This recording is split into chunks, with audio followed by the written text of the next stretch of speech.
Chapter 2876. The descendants of the Mai family have relied on this compass to aspire to the masters of Feng Shui. If this compass is lost, the ability of the Mai family to watch Feng Shui will be greatly reduced in the future. So he hurriedly said to Dan, "Grandpa, let's call the police." Dan nodded repeatedly and blurted out, "Yes, call the police. Hurry up." At this moment, Issac stepped in and said, "Don't be too nervous, two of you, I have already reported to the police." The grandfather and grandson turned their heads to look at the visitor, and saw that the other party was dressed in a suit and leather shoes. He looked like an ordinary person, so Dan asked, "This gentleman, I wonder who you are." Issac hurriedly said, "Oh, I forgot to introduce to you, my next friend, Issac, is the general manager of the Shangri-La Hotel." As he said, he spoke with a look of shame. "I, as the manager of the hotel, am extremely sorry and ashamed of the occurrence of such a thing. When I learned of the burglary, I rushed over as soon as possible, and I came here. People have already called the police on the road, and I believe the police will be here soon." When Mike heard that Issac had called the police, he gave up the idea of calling the police himself. At this time, Dan asked with a bit of anger, "Mr. Issac, your hotel is a world-renowned chain, and I have stayed in your hotels all over the world once or twice. No matter where I stayed at any Shangri-La hotel in the past, the security and services were very well. There has never been a case of losing something. Even the waiter's tip is unconventional. If I leave the cash on the bed, it will move nowhere. But, it's your hotel alone, where burglary incidents will happen. And even one of my most valuable family heirlooms was stolen. It's too much." Issac smiled awkwardly and hurriedly apologized. "Oh, Mr. Dan, I'm really very sorry, and I'm also surprised that something like this will happen in our hotel. To be honest, this is the first time since the opening of our hotel." As he said, he couldn't help asking, "Mr. Dan, I wonder if your family heirloom treasure is very valuable. Could someone be following your family heirloom treasure to steal it?" Isaac's kick immediately kicked the ball to Dan's feet. This is exactly what Charlie taught him. In Charlie's words, this trick is called, returning troubles. Do you come to question me? Okay, then I will directly question you in reverse. You accuse me of poor security here, and I will say vaguely that you may have been targeted by others. As for who is eyeing you, you have a ghost in your heart and think about it yourself." And what's interesting is that even if he stole anything from Dan's room, Issac took the mobile phone live video to show Charlie, and Charlie chose the compass. Really? Dan was immediately stopped by Isaac's rhetorical question. He also thinks this thing is very strange. Why did you steal it yourself? Why did you steal the compass from your own family? If you are not a knowledgeable person, you will definitely choose to take cash. Who would take an old compass that does not see the age and value? Thinking of this, the first person Dan thought of turned out to be Cary. Did he wonder if Cary secretly stole his ancestral compass? Cary was originally not good at Feng Shui mystery. Maybe it was to make up for the shortcomings in this area, so he set his sights on his own ancestral compass. Thinking of this, Dan did not dare to directly question Cary, so he could only pin his hopes on the police, so he hurriedly asked Issac, "Maybe, how long will the police take to be there?" Issac checked the time and said, "I guess it will take up to 3 minutes. You can wait a little longer." Good. Dan could only nod and agreed. 3 minutes later, a young man with extraordinary bearing stepped into his room. This person is Charlie, who has just arrived at Shangri-La. Charlie stepped in, looked around the room for a while, then focused his gaze on Dan, and asked, "Is this Mr. Dan Mai?" Seeing that Charlie's eyebrows were full of heroic spirit, Dan thought it was a police officer in plainclothes law enforcement, so he hurriedly said, "Hello police officer, this is Dan, I have something very important that has been stolen." Charlie nodded, and said to Issac and the other staff around him, "I want to survey the scene, and other relevant people will go out first." Issac pretended not to know him, and said hurriedly, "Okay." After speaking, he ordered the other staff and left the room together, and brought the door to a close before leaving. In the room, only Charlie, Dan, and his grandson were left.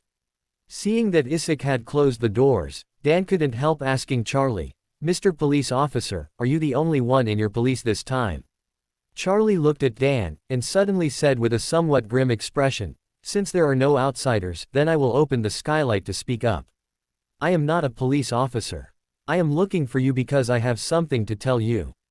Check it out. Dan couldn't help frowning, and asked very vigilantly, are you not a police officer? Then who are you? Is my compass with you? Charlie said coldly, still caring about your compass. I tell you, the next question I will ask, you'd better answer truthfully, otherwise don't talk about the compass, even your life will remain in my hands. When Mike on the side heard this, he immediately scolded, I don't care who you are, but please pay attention to your words. Otherwise, don't blame me for being rude. Charlie glanced at Mike, and pointed a finger directly on his forehead. Immediately afterward, a trace of spiritual energy directly blocked his central nervous system. Mike didn't even have time to hum and immediately lost all control of his body. The whole person was like in high paraplegia, unable to move even for a second. Mike's expression was terrified, he wanted to speak, but he felt that he couldn't even open his mouth. Charlie didn't bother to pay attention to him, but looked at the terrified old man Dan, and said coldly, Master Dan, I know your details and the purpose of your coming to Oris Hill. I even know that you were at Phoenix Mountain Cemetery last night. It's the man named Cary you met there, so you'd better not play tricks with me, otherwise, I will let your two live together in Phoenix Mountain Cemetery tomorrow. Charlie's words made Dan's whole person struck by lightning. Just now, with a single finger, Charlie directly pointed Mike into the living dead, which had already shaken Dan completely. The strength that Charlie showed just now was far beyond his ability to compare. Now, Charlie revealed his details, and his meeting with Cary last night made Dan extremely nervous. He stared at Charlie very nervously, and asked, who are you on Earth? Charlie sneered, my last name is Wade, and my name is Charlie. Dan blurted out, I and you have never known each other, why did you secretly investigate and follow me and steal my family compass? Charlie asked him back, you are a Feng Shui who is over 100 years old. Since you have lived in the United States for many years, and you are not in the United States to care for the elderly at such an old age, what do you want to do in China? You are also mixed with sinful beasts like Cary. Aren't you afraid of smashing the reputation and signature of your my family for nearly 1,000 years? Dan's expression was a little embarrassed, and he stammered, I didn't mix with Cary. My hands have never been stained with blood. Charlie asked again, then why did you go to see him at Phoenix Mountain Cemetery last night? Besides, haven't you seen the security guard who died at Phoenix Mountain Cemetery? Does his death have anything to do with you? Dan blurted out, the reason why I went to see him was that he asked me to meet him over there to discuss something. I didn't want to have enemies with him, so I went to deal with it. As for the security guard, when I got there, he was already dead. Yes, naturally there is nothing to do with me. Charlie stared at him, and asked, what exactly does he have to discuss with you? Dan said coldly, this is my personal affair with him, it has nothing to do with you. Charlie sneered, old man, it stands to reason that someone like you should not be so hard-headed. I just think you are old, so I don't want to give you trouble, but if you want to rely on the old and sell the old, then I can say you are welcome. Dan felt a little flustered, but he resolutely said, you are so unreasonable. I have no grievances with you. Who have I met, what have I talked about? What does it have to do with you? Charlie said impatiently, don't cheat on me here. I can tell you clearly. If you don't explain Cary's affairs clearly and tell me his specific trends, then don't blame me for disrespecting you at this old age. Dan snorted, you are not a law enforcement agency, so naturally I will not tell you. Won't tell me? Charlie snorted, sternly. Since you have seen him yesterday, you know that his natal GU worm relies on the human brain to feed on. If I catch him a day earlier, he might be prevented from killing more innocent people. If you don't tell the specific truth, it is akin to sheltering and indulging in the crime. Everyone killed at the hands of Cary next, you bear the unshirkable responsibility. Joke. Dan said arrogantly. I have stood upright and walked upright throughout my life. I have never done anything that hurts the world. You should never want to put other people's feces on the old man's head.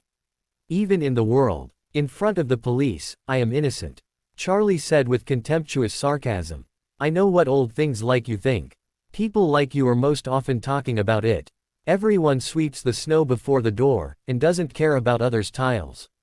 You think that people are killed by others, it has nothing to do with you. I tell you, with others, you may be able to fool them with your be it start thinking, but with me, you are as hateful as a murderer. Speaking of this, Charlie yelled coldly, I will put the words here today. If Cary kills another person in Orris Hill, I won't bury you in the Phoenix Mountain Cemetery, because just let you die, it is a cheap punishment. It's too cheap for you indeed, so I will put your and your this grandson in the kennel and let you live in the dog cage for a lifetime. When Charlie said these words, the whole person did not conceal his killing intent at all, and the sharp eyes made Dan's heart terrified. Although Dan didn't know Charlie's details, he didn't doubt what he said at the moment. When he was nervous, he couldn't help but explain, I don't know where Cary is.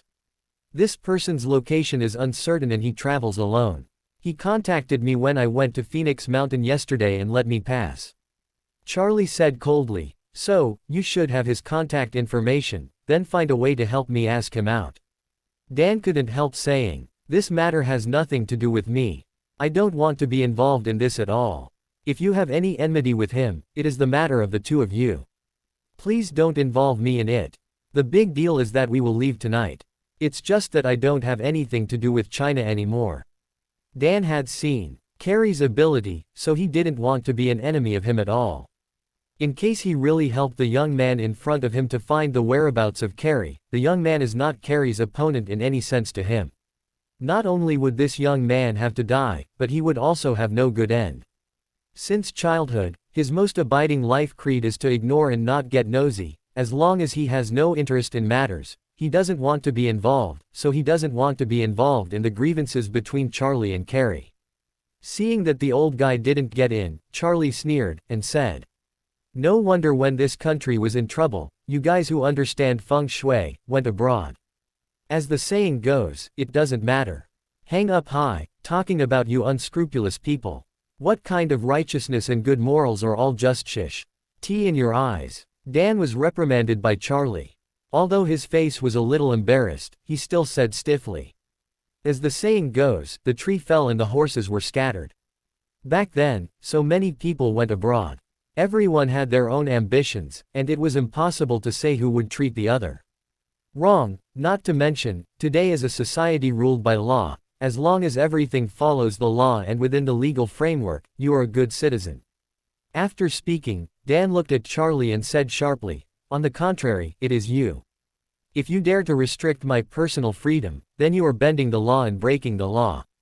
Charlie really did not expect this old thing to be so stubborn. He had a relationship before, and he didn't look like a bad person. Only today he discovered that this old thing is not a bad person who clearly hurts, but it is far from talking about it. What a good person, and once this guy is in trouble, he is still an old be it start who is selfish to the extreme. He is full of thoughts that he can retreat all by himself. As for the life and death of other people, he will not look at it.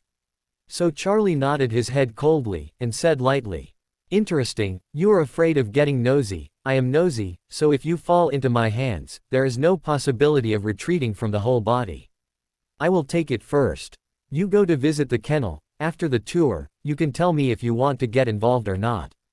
Dan stomped his feet angrily, but seeing Charlie's unwavering appearance, he was more or less scared in his heart, so his tone softened, and he said in a pleading manner, Mr. Wade, I am an old bone, these things I cannot handle at this age, why are you embarrassing me so much? Charlie snorted contemptuously, okay, save the time. I put the words here, as long as Cary kills one more person, I want you to die in Orris Hill. Charlie's unquestionable tone and uncompromising threat made Dan very nervous. The most feared thing in his life is getting into trouble. It is a true portrayal of his 70 to 80 years since he became an adult. This time, if it hadn't been for Qinghua's chance, he would not have been 100 years old and would have not come to China to take risks. But now, seeing that he has provoked Charlie, such a fierce role, there was only one thing in his mind, which was to withdraw quickly. As a result, he softened his tone and looked at Charlie beggingly. Mr. Wade, I am really unfamiliar with that man Cary, and I am older, and there are so many problems with my body, so don't make me embarrassed. Charlie didn't look at him, but said loudly through the door, Mr. Issac, prepare the car and send Mr. Dan to visit the dog farm of Orvel. Okay, young master. Issac, who had been standing outside the door, agreed without hesitation when he heard this. Dan's face turned pale, and he was about to continue begging for mercy when Charlie's cell phone suddenly rang. Seeing that the call was from the United States, Charlie knew that it must be Mr. Qinghua, so he directly pressed the answer button. On the other side of the phone, Qinghua's voice came and asked, "Master Wade, I wonder what's going on with you. Did you catch that Cary?" Charlie smiled indifferently, and said, "Thanks to your old man who is still thinking, Cary hasn't been found yet. I'm looking for a breakthrough from these people." When Qinghua heard this, he couldn't help asking, "The other person the master is talking about should be Dan, right?" "Right," Charlie said, "it's him." At this time, Dan's expression suddenly became extremely horrified. He can't hear Qinghua's voice on the phone, but when Charlie said just now that he was looking for a breakthrough from these people, he knew that these people in his mouth were himself and his grandson. And now, Charlie said again that it was him. Did the person on the phone also know him? Thinking of this, he thought nervously in his heart, "I didn't expect that this person surnamed Wade and I would have a mutual acquaintance. I don't know who this person is." At this moment, Qinghua said to Charlie on the phone, "Master Wade, Mr. Mai is my old friend. I still know him well. He is not bad in nature. He is naturally speculative and lacks deep analysis. If he provokes you, Master Wade, please bear with him for me." Charlie glanced at Dan with a nervous look, turned on the speaker, and said, "Mr. Qinghua, your old friend is not just missing some responsibilities.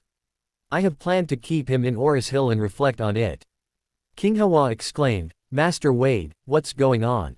Can you let me speak a few words with Mr. Mai?" Charlie said calmly, "I'm turning on the speaker, so you can talk." Qinghua blurted out, "Old Mai. Why did you offend Master Wade?" Dan subconsciously said, "Brother Qinghua. How do you know this man?" Qinghua said vaguely, "Master Wade is an old man who has been in his new year."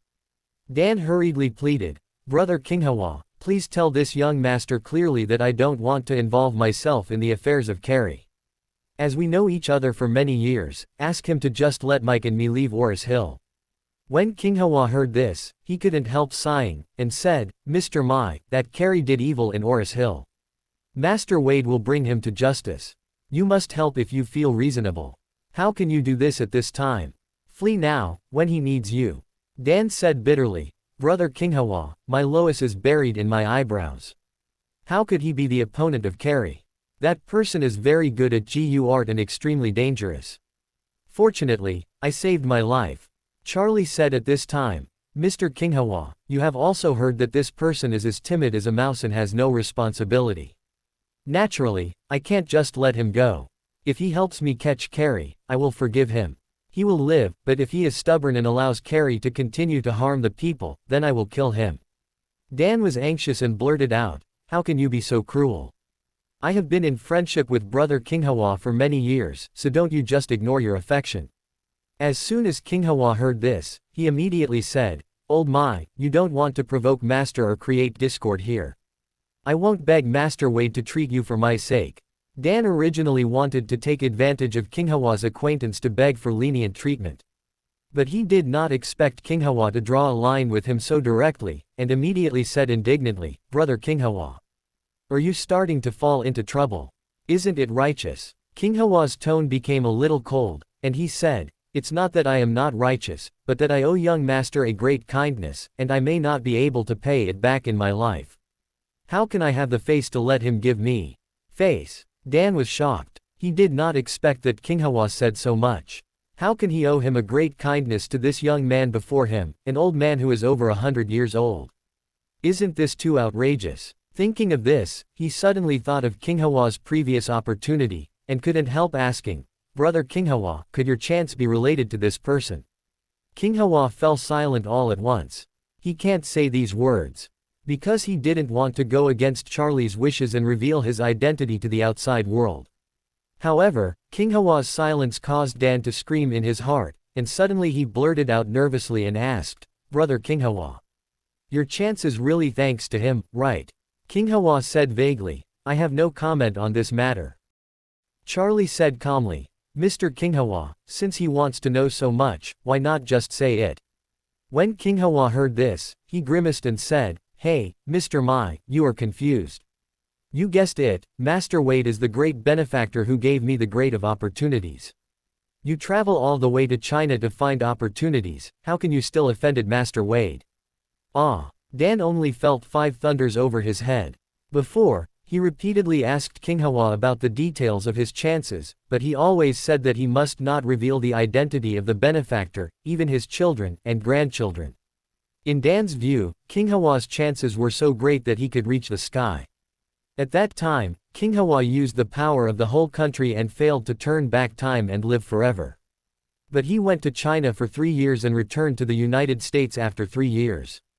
The whole person was 20 years younger, how can he not let Dan be moved? However, although he was looking forward to it in his heart at the time, he was helpless in the face of the tight-lipped Qinghua. Originally, he also thought about running to China to look for opportunities, but in this vast country, it would have been difficult to find the man on his own. However, this matter has been lingering in his heart, and it has become the wish that he wants to realize the most. This time he came to Oris Hill because he discovered that there were opportunities mixed in it during the divination, so he made a special trip from the United States. But he never expected that the great opportunity he was looking forward to in his dreams would turn out to be the young man in front of him. For an instant, he felt extremely remorseful in his heart, and he couldn't help but secretly thought, only if I knew this was the case earlier. Even if he kills me, I can't offend this true Lord. Thinking of this, his legs softened, he knelt on the ground with a puff, and said in tears, "Master Wade, I'm so sorry, I was so confused, you must not have a grudge for me.